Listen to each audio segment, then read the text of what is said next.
istri kamu harus siap menjaga lilin di rumah. Kenapa? Karena lilin itu hidup mati kamu. Kalau lilin itu bergerak dan mati, itulah nyawa kamu. Makanya kamu harus beritahu ke istri kamu, jika lilin itu bergoyang, tertetap angin, kamu harus bilang ke istri kamu, langsung matikan lilin itu dan kamu akan selamat.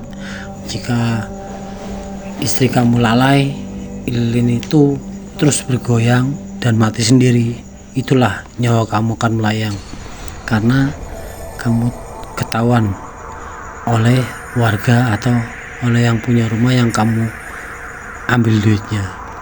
Oh gitu ya Mbah, siap Mbah. Akhirnya menyanggupi segala sesuatunya. Oke, siap, pokoknya kamu udah tahu segala sesuatunya. Sekarang aku akan kasih ilmu itu ke kamu. Setelah itu kamu boleh pulang.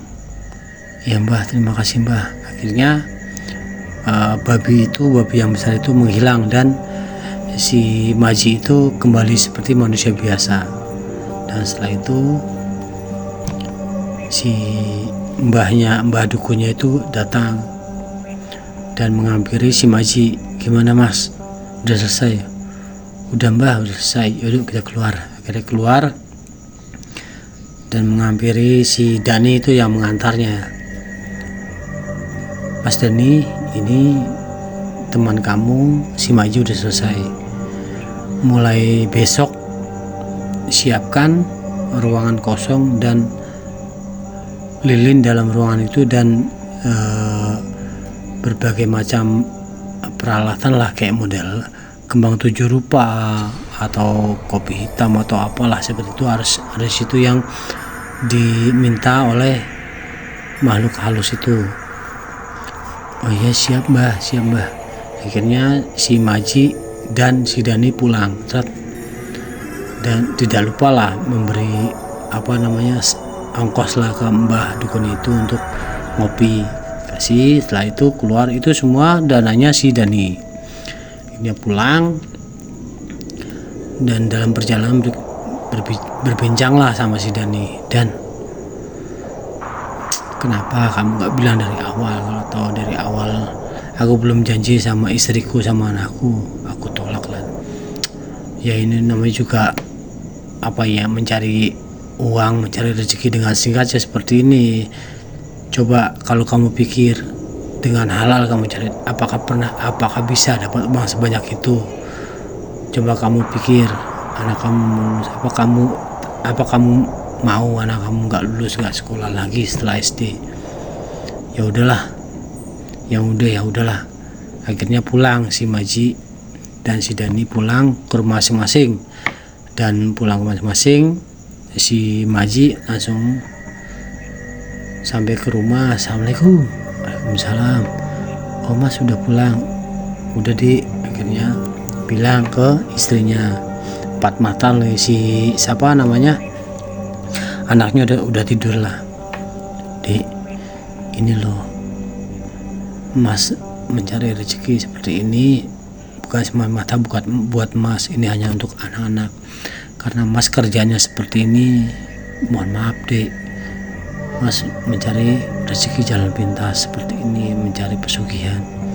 Awalnya istrinya kaget, Mas jangan seperti itu Mas. Ya, mau gimana lagi Dek, kita mikirkan jangan untuk sendiri, untuk anak kita. Kalau Mas kerjaan seperti biasanya, gak mungkin anak kita lulus, gak mungkin anak kita sekolah lanjut lagi. Akhirnya dikasih pemahaman oleh suaminya, si Maji, istrinya. Ya udah Mas, terserah Mas lah, saya sebagai istri ikut aja. Ya udah Dik, mulai besok ruangan kita kosongkan, kita pindah ke ruangan satunya. Itu ruangan untuk ritual kita. Ya Mas, siap Mas. Akhirnya ruangan itu disulap menjadi ruangan kosong, hampa. Cuma hanya ada tabir pintu bukan tabir, pintu, dan dalamnya itu lilin sama segala sesuatunya yang dimintakan oleh makhluk halus itu. Akhirnya keesokan harinya ritual lah suami istri itu, si Maji dan istrinya. Ritual malam pertama dikasih bacaan lah istrinya oleh suaminya, dihafalin, akhirnya bisa dihafalin dan dikerjakan malam itu dengan sebuah lilin dan kembang 7 rupa dan segala sesuatunya dari jam 1 malam, dan diritualkan ya kan. Nah, sama istrinya dibaca dan si Maji berubah lah jadi babi. Si Maji jadi babi dan langsung menghilang, mencari uang lah di orang-orang kaya seperti itu. Akhirnya sekira jam 2:30 lah, pas ritual itu nggak disangka, nggak dinyana lah ya, dari ritual itu istrinya melihat di samping lilinnya itu, tahu-tahu ada banyak uang, banyak perhiasan di situ. Istrinya kaget, oh banyak sekali uang ini, banyak sekali perhiasan ini. Gak lama lilinnya itu bergoyang lah sedikit. Akhirnya ditiup lah lilin itu, ditiup sama istrinya dengan instruksi dari suaminya, kalau lilinnya goyang harus ditiup. Pas ditiup, si Maji datanglah, Maji itu wujudlah di ruangan itu dan berubah jadi manusia lagi. Akhirnya ngobrol lah setelah itu, wah mas, banyak sekali mas, ini duit sama perhiasan. Ya itulah di kerjanya seperti ini. Kamu ngambil dari mana? Orang kaya kampung sebelah deh. Oh ya udah. Akhirnya dari uang itu keesokan harinya si Maji datanglah ke sekolahan anaknya. Ke kepala sekolah lah. Assalamualaikum. Waalaikumsalam. Loh Pak Maji. Ya Pak. Masuk. Akhirnya dibayarlah semuanya itu. Bayar uang SPP 2 bulan telat sampai dilunasi sampai 2 bulan ke depan, jadi 4 bulan itu sampai kelulusan lah. Dan uang ujiannya itu sebanyak 500.000. Wah, kepala sekolah senang dong, dibayar 2 bulan nunggak sama 2 bulan ke depan, dan uang ujian dibayar lunas. Wah, ini Pak, saya bayar lunas semuanya dan saya bayar SPP ke depannya 2 bulan. Oh alhamdulillah Pak, terima kasih Pak. Pokoknya jangan khawatir, anak Bapak pasti ikut ujian dan saya yakin akan lulus, soalnya saya tahu si Ilman itu orang pintar, anak pintar. Ya Pak, terima kasih Pak. Akhirnya si Maji pulang dan berlanjut ritual itu. Si Maji jadi babi sebulan, 2 bulan, 3 bulan, 4 bulan. Berjalannya waktu, si Maji membangun rumah, membeli tanah, rumahnya jadi bagus lah, jadi bagus, mewah lah, dan tanah juga luas. Dan tetangga pada bingung sama keluarganya si Maji. Hebat nih orang nih, si Maji ini dalam waktu cuma berapa bulan dia udah bisa bangun rumah, punya kendaraan sendiri, punya ladang sendiri, punya ini. Wah hebat lah, apa nih ilmunya ini seperti ini. Ditanya lah, biasalah tetangga bertanya, Mas Maji, wah hebat nih, dalam berapa bulan ini udah bisa bangun rumah mewah seperti ini, bisa bangun usaha seperti ini. Ya bagi-bagi dong ilmunya. Nah si Maji, wah nggak ada ilmunya Pak. Ya alhamdulillah, emang ini rezeki dari Tuhan, kata si Maji gitu. Oh gitu ya, ya udah, yang penting sukses ya Pak Maji, jangan lupa bersyukur, bersedekah, kata tetangga gitu. Oh ya. Nah dari situ si Maji tetap dia pas dapat rezeki dia sedekah sama tetangga yang kekurangan, terus yatim piatu apa orang-orang kesusahan lah, dia bersedekah. Tapi untuk cerita ini, dengan uang haram seperti itu, mau sedekah seperti apapun tetap itu uang haram, tetap nggak boleh. Yang diperbolehkan untuk sedekah itu uang halal. Saudara-saudaraku, seperti itu. Walaupun seseorang mempunyai harta berlimpah tapi dengan jalan yang tidak halal, dia mau sedekah seperti apa, dia mau berangkat haji berapa kali, dia mau kayak apalah, tetap itu tidak bisa, tidak diterimalah sama Tuhan Yang Maha Esa, Allah Subhanahu wa Ta'ala. Seperti itu sahabat-sahabatku. Nah, kita kembali lagi ke alur ceritanya.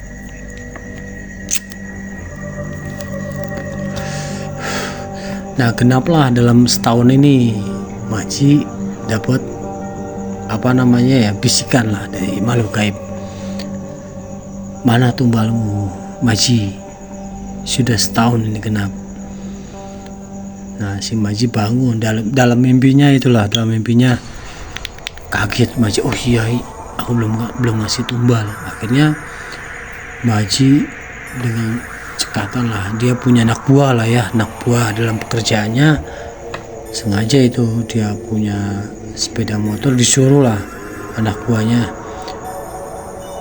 Nang kamu berkesini, nagih utang kesini.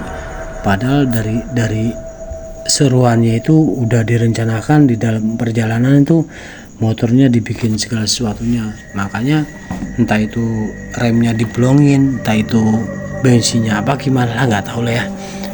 Akhirnya kecelakaan lah. Kecelakaan, anak buahnya itu dalam perjalanan dia nabrak tebing dan jatuh ke jurang, mati.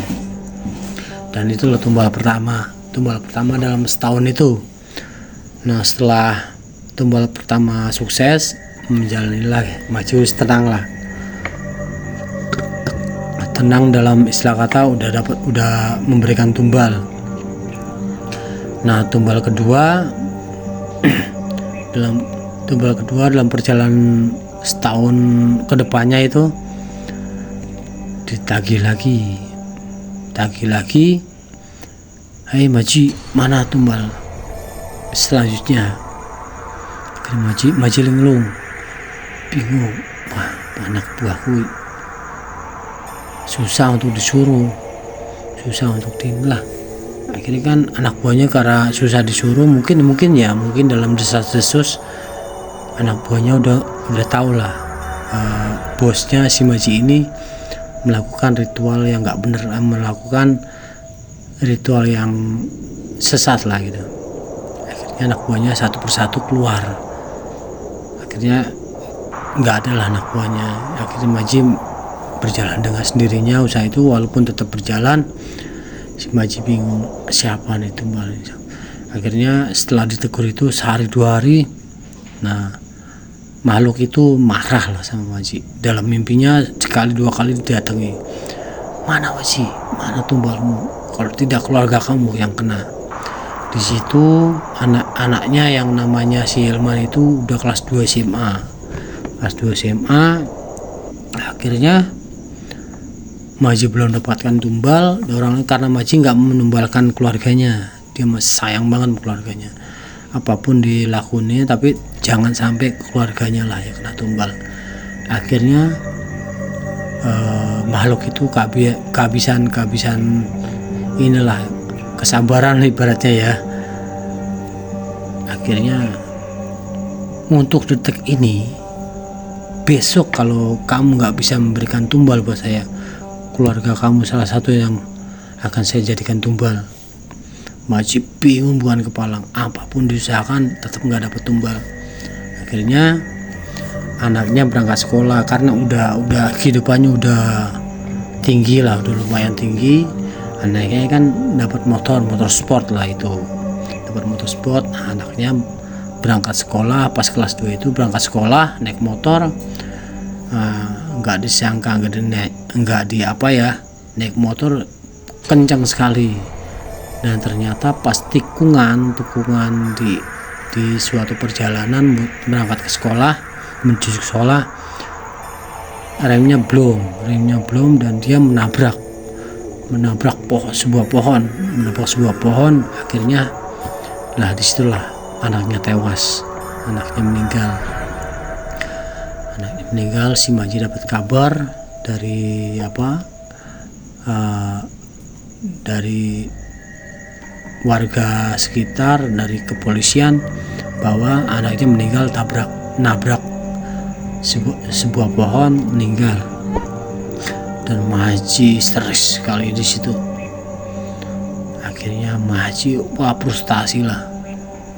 frustasi, akhirnya bingung Maji, kenapa anak saya yang jadi tumbal? Kenapa? Aku udah berusaha mencari orang untuk tumbal tapi tidak dapat. Kenapa nggak bisa diberi waktu untuk aku mencari lagi?